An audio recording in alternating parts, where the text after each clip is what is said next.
There again is the control panel. And from the back side, it looks like that.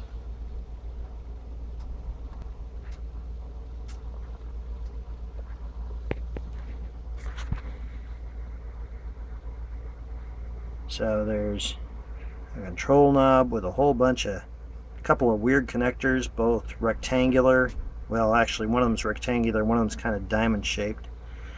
And then you've got a variable resistor, and then a multi-switch, multi-position switch.